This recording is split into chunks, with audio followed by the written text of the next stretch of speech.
इस कहानी की शुरुआत में हमें 1975 के समय में जिन ग्रे को दिखाया जाता है, जो अभी एक बच्ची थी। उसके पास टेलीपैथी और टेलीकिनेसिस की पावर थी। वो अपने पेरेंट्स के साथ कार में कहीं जा रही थी। कार में एक गाना चल रहा था। जिन अपनी मॉम से उस गाने को बदलने के लिए कहती है, लेकिन उसकी मॉम गाना चेंज नहीं करती और बताती है कि जब तुम कार चलाने लग जाओगी तब तुम अपनी पसंद का गाना सुनना। जिन ये सुनकर उदास हो जाती है। तभी गाना अपने आप चेंज हो जाता है। जिन की मॉम फिर से पहले वाला गाना चला देती है, लेकिन तभी जिन अपनी पार्सवर से कंट्रोल खो देती है, जिससे उसकी मॉम बेहोश हो जाती है और उनकी कार सामने से आ रही कार से टकरा जाती है। उनका बहुत भयंकर एक्सीडेंट होता है, जिनमें जिन के पेरेंट्स की डेथ हो जाती है, लेकिन जिनको एक खरोच भी नहीं आती। डॉक्टर से देखकर हैरान हो गए थे, इसीलिए वो चार्ल्स जेवियर को हॉस्पिटल में बुलाते हैं, क्योंकि जिन को देखकर डॉक्टर समझ गए थे कि जिन एक म्यूटेंट है। जिन हॉस्पिटल में बैठी थी, तभी चार्ल्स वहाँ आता है। जिन चार्ल्स से अपने पेरेंट्स के बारे में पूछती है। चार्ल्स जिनको बताता है कि तुम्हारे पेरेंट्स एक्सीडेंट में मारे गए, पर तुम अब अकेली नहीं हो। मेरा एक स्कूल है जो स्पेशल बच्चों के लिए है, क्या तुम वहाँ आना चाहती हो? जिन चार्ल्स के साथ नहीं जाना चाहती थी, इसीलिए चार्ल्स जिन को समझाने के लिए उसे एक पेन गिफ्ट करता है और कहता है कि तुम्हें मैंने ये पेन गिफ्ट में दिया है। अब तुम चाहो तो इससे बहुत सुंदर पेंटिंग बना सकती हो या फिर इससे किसी की भी आंख फोड़ सकती हो। तुम इससे कुछ भी करो, ये बस एक गिफ्ट है। अगर तुम इससे कुछ अच्छा करना चाहती हो तो मैं तुम्हारी मदद करूंगा। अब जिन चार्ल्स की बातों का मतलब समझ जाती है और चार्ल्स के साथ उसके स्कूल में आ जाती है, जिससे एक्समेंशन भी कहते हैं। जिन चार्ल्स का स्कूल देखती है, जो बहुत बड़ा और सुंदर था। जिन उसे देखकर वहाँ रहने से मना कर देती है। चार्ल्स इसकी वजह पूछता है तो जिन बताती है कि मैं सब चीजें तोड़ देती हूँ और मैं इतनी अच्छी जगह को नहीं तोड़ना चाहती। चार्ल्स जिनसे वादा करता है कि तुम जो भी तोड़ोगी मैं उसे फिर से जोड़ दूंगा और मैं ध्यान रखूंगा कि तुम कुछ भी नहीं तोड़ो। जिन चार्ल्स की बात सुनकर खुश हो जाती है। इसके बाद हमें 1992 का सीन दिखाया जाता है। नासा ने अपने एक रॉकेट में साइंटिस्ट की टीम को स्पेस में भेजा था। स्पेस में कुछ प्रॉब्लम हो जाती है और नासा के रॉकेट से कम्युनिकेशन टूट जाता है। फिर हम चार्ल्स को देखते हैं, जो एंक के साथ न्यूज में ये सब देख रहा था। तभी चार्ल्स के पास प्रेसिडेंट का फोन आता है, जो चार्ल्स से साइंटिस्ट को बचाने के लिए मदद मांगते हैं। अब चार्ल्स एंक की ओर इशारा करता है। एंक अपने असली रूप में आ जाता है। इसके बाद हम एक्स-मेंस की टीम को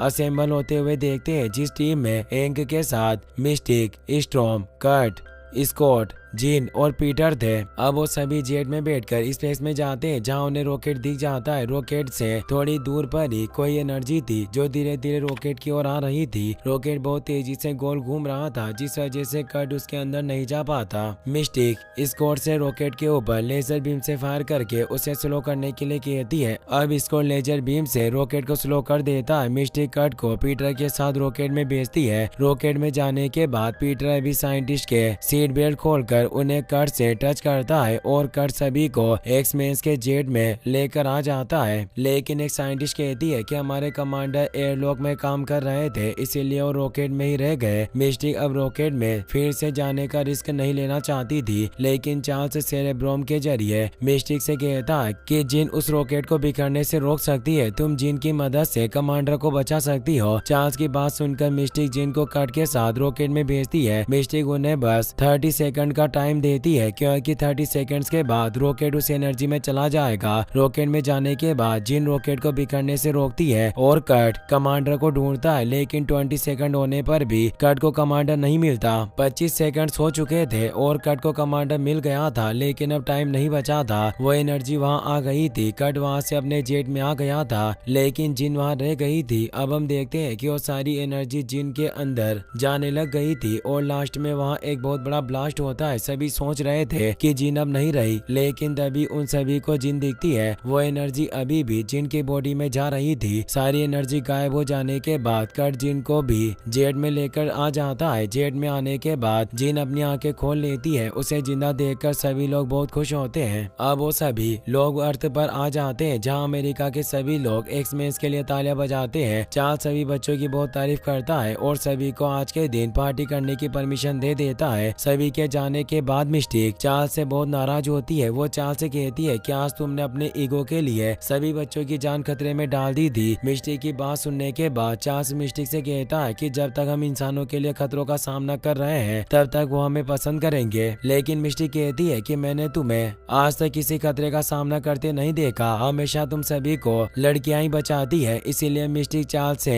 ये कहकर वहाँ से चली जाती है कि तुम एक्स मेंस का नाम बदलकर एक्स वुमेन्स क्यों नहीं रख देते। अब हमें हैंक को दिखाया जाता है जो जिन का चेकअप कर रहा था। वो मशीन से जिनकी पार्ट्स चेक करता है तो मशीन जिनकी पार्ट्स को मेजर ही नहीं कर पा रही थी। हैंक जिससे कहता है कि स्पेस में जो भी हुआ उसके बाद तुम बहुत ज्यादा पावरफुल हो गई हो, लेकिन चिंता करने की कोई जरूरत नहीं है। अब हम एक आइलैंड का सीन देखते हैं जहाँ एक फैमिली साथ बैठकर डिनर कर रही थी। तभी उन्हें बाहर से अपने डॉग की आवाज आती है। उनमें से एक औरत डॉग को देखने के लिए बाहर जाती है। तभी उसे कुछ एलियंस दिखते हैं जो उस औरत को मार देते हैं और उसके जैसा रूप बना लेते हैं। वो बहुत सारे थे और सभी उस फैमिली के पास आकर सभी को मार देते हैं। दूसरी ओर हम सभी एक्स-मेंस को देखते हैं जो पार्क में पार्टी कर रहे थे। जिन और स्कॉट भी वहीं थे और एक दूसरे से बातें कर रहे थे। स्कॉट और जिन एक दूसरे से प्यार करते हैं, लेकिन जब से जिन ने एनर्जी को एजो किया था तब से स्कॉट को जिन कुछ अजीब लग रही थी। जिन स्कॉट को डांस करने के लिए कहती है, लेकिन जैसे वो आँख को देखती है तो उसकी पावर्स से कंट्रोल हट जाता है और अपनी पावर्स से वहाँ एक बहुत बड़ा ब्लास्ट कर देती है। चार्ल्स प्रेसिडेंट के पास मेडल लेने गया था। तभी उसे जिन के ब्लास्ट होने का पता चलता है और वो प्रोग्राम को बीच में छोड़कर एक्स मेंशन में आ जाता है। चार्ल्स अपनी टेलीपैथी की पावर के जरिए जिन के दिमाग में घुसने की कोशिश करता है, लेकिन अब जिन बहुत पावरफुल हो गई थी इसीलिए चार्ल्स उसके दिमाग में नहीं घुस पा रहा था। इसीलिए चार्ल्स अब अपनी पावर्स को बढ़ाने के लिए सेरेब्रोम का यूज करता है। वो मिस्टिक और हैंक के साथ सेरेब्रोम में आकर उसके जरिए जिनके दिमाग में घुसने की कोशिश करता है। वो हैंक से सेरेब्रोम की पावर को बढ़ाने के लिए कहता है। चार्ल्स को जिनके दिमाग में जाने के लिए बहुत ज्यादा पावर्स की जरूरत पड़ रही थी, लेकिन अब चार्ल्स जिनके दिमाग में आ जाता है। वो मिस्टिक और हैंक को बताता है कि जिनका दिमाग बहुत नाजुक है, इसीलिए मुझे उसके बचपन की कुछ यादों को छुपाने के लिए उन्हें छिपाना पड़ा था, लेकिन स्पेस की एनर्जी की वजह से अब वो यादें फिर से बाहर आ रही है। अब जिन भी जाग गई थी। चार्ल्स जिन से बात करके उसे शांत करने की कोशिश करता है, लेकिन जिन चार्ल्स को उसके दिमाग से बाहर निकलने के लिए कहती है। जिन को अपने डैड की आवाज सुनाई देती है, जिससे वो समझ जाती है कि उसके डैड अभी भी जिंदा है। अब जिन चार्ल्स को अपने दिमाग से निकालने की कोशिश करती है, लेकिन चार्ल्स हैंक से सेरेब्रोम की पावर को फुल करने के लिए कह देता है, लेकिन जिन अपनी पावर्स से चार्ल्स को बाहर निकाल देती है। अब चार्ल्स पावर्स के ओवरलोड की वजह से बेहोश हो जाता है और उसके नाक से खून बहने लग जाता है। अब जिन जाग गई थी और वो एक्समेंशन से भी चली गई थी। चार्ल्स होश आता है तो उसे पता चलता है कि जिन वहाँ से चली गई है, इसीलिए वो सभी को तैयार होने के लिए कहता है, क्योंकि चार्ल्स अब जिन को लेने जाने वाला था। दरअसल जिन अपने डैड के पास गई थी क्योंकि उसे अपनी पावर्स के बढ़ने से उसके डैड की आवाज सुनाई दी थी। चार्ल्स भी ये बात जानता था, इसीलिए वो सभी को उसके डैड के घर पर लेकर जाने वाला था। अब हमें उन एलियंस को दिखाया जाता है। उनका लीडर एक औरत की बॉडी में था। इन एलियंस को डिबारी कहा जाता था। वो सभी अलग अलग इंसानों की जगह लेकर जिन की तलाश कर रहे थे, क्योंकि उन्हें वो पावर चाहिए थी जो जिनके अंदर थी। आज रात को वो सभी एक जगह पर मिलते हैं। उनकी लीडर उनसे कहती है कि मैं उस म्यूटेंट के जरिए ही उस पावर पर कंट्रोल करूंगी और फिर पावर का यूज करके अर्थ पर ही हमारी नस्लों को फिर से जिंदा करूंगी। अगले दिन जिन अपने डैड के घर पर आ जाती है, जहां वो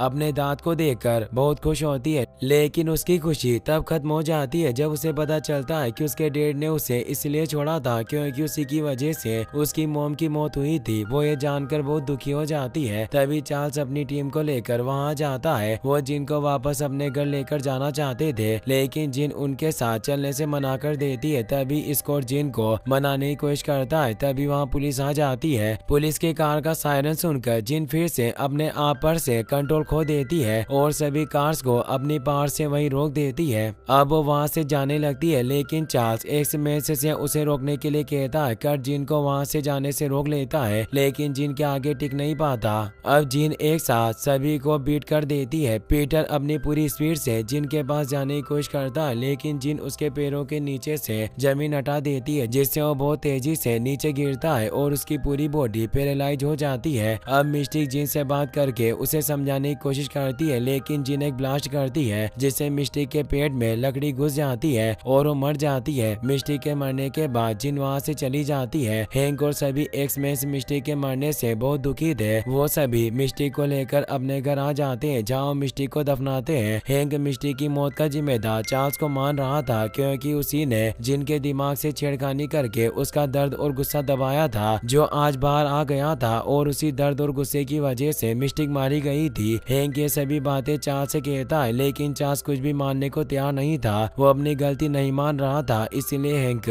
चार्ल्स का साथ छोड़ देता है। अब हम डिबारी के लीडर और उसके एक साथी को देखते हैं, जो जिनके डेड के घर आए थे और उनसे जिनके बारे में पूछ रहे थे, लेकिन जिनके डेड उन्हें कुछ भी बताने से मना कर देते हैं। इसलिए अब वो एलियंस जिनके डेड को मारकर उनसे सारी इन्फॉर्मेशन लेते हैं। दूसरी ओर हम जिन को जेनेशा के एक आइलैंड पर जाता हुआ देखते हैं, जहां एरिक अपने म्यूटेंट साथियों के साथ रहता था। जिन एरिक से मिलना चाहती थी। एरिक उसे देखकर पहचान जाता है और अपने घर में बुला लेता है। जिन एरिक के पास इसीलिए आई थी क्योंकि पहले एरिक भी एक किलर था, वो कई लोगों को मार चुका था। जिन उसे पूछना चाहती थी कि उसने लोगों को मारना बंद कैसे किया और अपनी पावर्स पर कंट्रोल कैसे किया, लेकिन एरिक से भी उसे कोई मदद नहीं मिलती। तभी उस आइलैंड पर मिलिट्री के हेलीकॉप्टर आते हैं। वो जिन को ढूंढने के लिए आए थे, लेकिन एरिक उन्हें जिन को ढूंढने से मना कर देता है। तभी जिन की पावर्स उसके ऊपर हावी हो जाती है और वो खुद ही बाहर आ जाती है। जिन बाहर आकर मिलिट्री के एक हेलीकॉप्टर को अपनी पावर से तोड़ देती है। इसके बाद वो दूसरे हेलीकॉप्टर को भी तोड़ने लगती है, लेकिन एरिक अपनी पावर से जिन को हेलीकॉप्टर तोड़ने से रोक देता है और सभी सोल्जर्स को हेलीकॉप्टर में बैठाकर उसे दूर धकेल देता है। अब एरिक जिन को वहाँ से जाने के लिए कहता है। जिन कहती है कि मैंने सुना था कि तुम म्यूटेंट को प्रोटेक्ट करते हो। एरिक कहता है कि मैं प्रोटेक्ट ही कर रहा हूँ मेरे लोगों को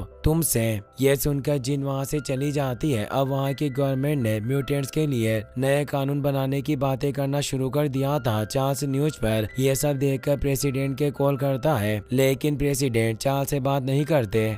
इसके बाद हमें डिबारी लीडर को दिखाया जाता है, जिसने जिन को ढूंढ लिया था और वो अब जिन के पास आकर जिन को अपनी बातों से मैनिपुलेट करने की कोशिश करती है और कामयाब भी हो जाती है। वो जिन को न्यूयॉर्क के एक होटल रूम में लेकर जाती है, जहां वो जिन को बताती है कि स्पेस में जो एनर्जी तुमने एब्जॉर्ब की थी वो कोई सोलर रेडिएशन नहीं थी, वो एक ऐसी एनर्जी थी जिससे तुम कई सारे मरे हुए प्लेनेट्स को फिर से जिंदा कर सकती हो। डिबरी लीडर जिन को बताती है कि हमने कई बार उस पावर को कंट्रोल करने की कोशिश की, लेकिन हम उसे संभाल नहीं सके। इस दुनिया में बस तुम ही हो जिसने उस पावर को कंट्रोल किया है। इसके बाद हम हैंक को देखते हैं, जो अब एरिक के पास गया था। हैंक एरिक से जिन को ढूंढने के लिए कहता है, लेकिन एरिक उसे मना कर देता है। लेकिन जब हैंक एरिक को यह बताता है कि जिन ने मिस्टिक को मार दिया है, तो एरिक भी हैंक के साथ जिन को मारना चाहता था, क्योंकि वो भी कभी मिस्टिक से प्यार करता था। अब एरिक के जासूसों को पता चल जाता है कि मिस्टिक न्यूयॉर्क में है, इसीलिए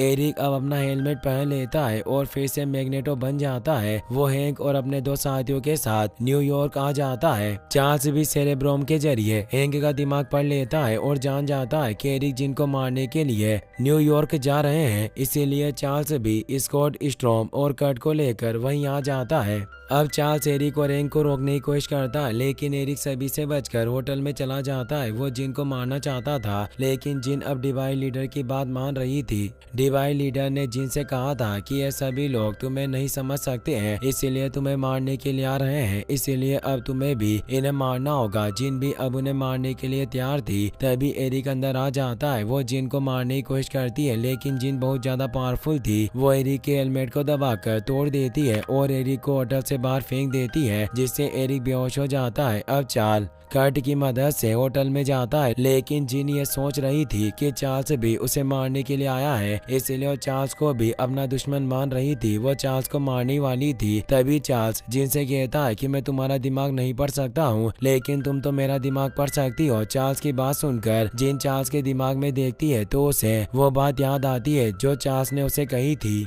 कि तुम्हारे पास एक गिफ्ट है, तुम चाहो तो इससे अच्छा काम कर सकती हो और चाहो तो बुरा भी कर सकती हो। जिन ये भी देखती है कि जब उसके डैड ने उसे टुकड़ा दिया था तभी से चार्ल्स ने उसे पाला है। अब जिन चार्ल्स को छोड़ देती है और डिवाइन लीडर से कहती है कि मुझे एनर्जी नहीं चाहिए, इसे मुझसे ले लो। डिवाइन लीडर यही चाहती थी और इसीलिए वो अब जिन के अंदर से पावर लेने लग जाती है। अब जिन बेहोश होने लग जाती है। चार्ल्स डिवाइन लीडर से कहता है कि जिन मर जाएगी, उसे छोड़ दो, लेकिन डिवाइन लीडर चार्ल्स से कहती है कि तुम्हारी जिंदगियां कोई मायने नहीं रखती है, मैं सभी को मार दूंगी। उसकी बात सुनकर चार्ल्स जिन को उससे दूर हटने के लिए कहता है, लेकिन जिन बेहोश हो गई थी तभी वहाँ स्कॉट आ जाता है और डिवाइन लीडर को अपनी लेजर बीम से शूट कर देता है। बाहर मिलिट्री के सोल्जर्स आ गए थे और वो सभी म्यूटेंट को बेहोश करके पकड़ रहे थे। वो सभी के गले में एक बेल्ट लगा देते हैं जिससे कोई भी म्यूटेंट अपनी पावर का यूज नहीं कर पाता है। वो सोल्जर्स होटल के अंदर आकर स्कॉट, चार्ल्स और जिन को भी बेल्ट पहना देते हैं और उन्हें भी पकड़कर अपने साथ ले जाते हैं।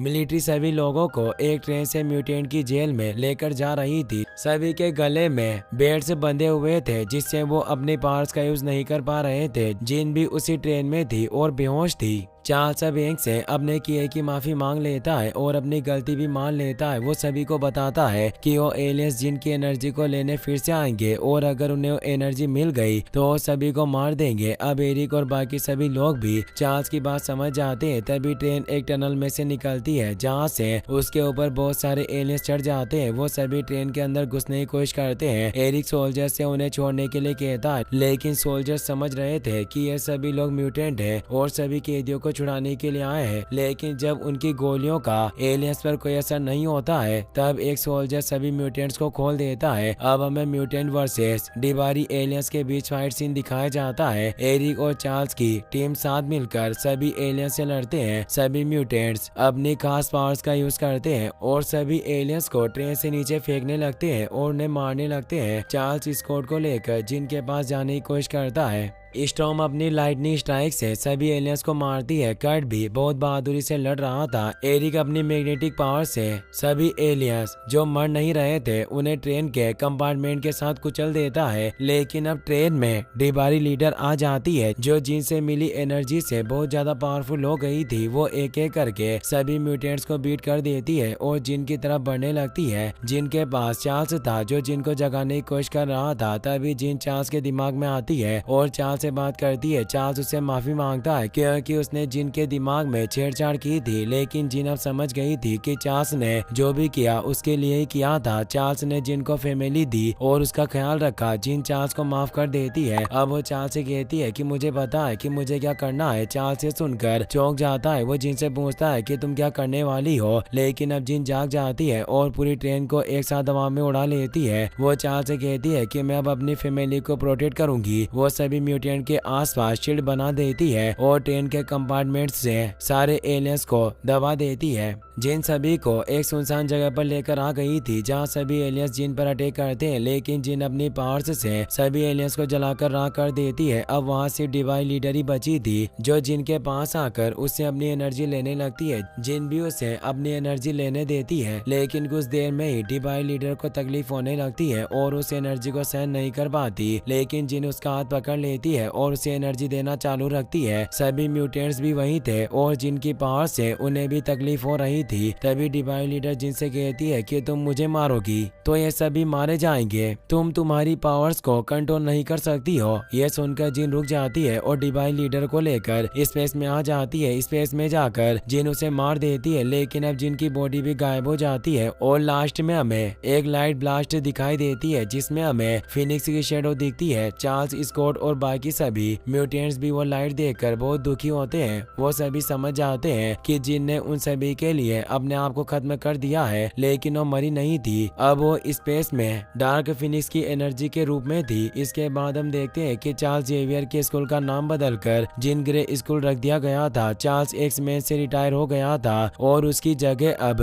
हैंक वहाँ का प्रिंसिपल बन गया था। एंड में हमें चार्ल्स और एरिक साथ में बातें करते हुए दिखते हैं। एरिक और चार्ल्स बहुत पुराने दोस्त थे लेकिन फिर उनकी सोच एक दूसरे से अलग हो गई और वो एक दूसरे के दुश्मन बन गए। लेकिन अब वो दोनों रिटायर हो चुके हैं और एरिक फिर से अपने दोस्त के साथ रहना चाहता था। इसीलिए वो चार्ल्स से अपने आइलैंड पर चलने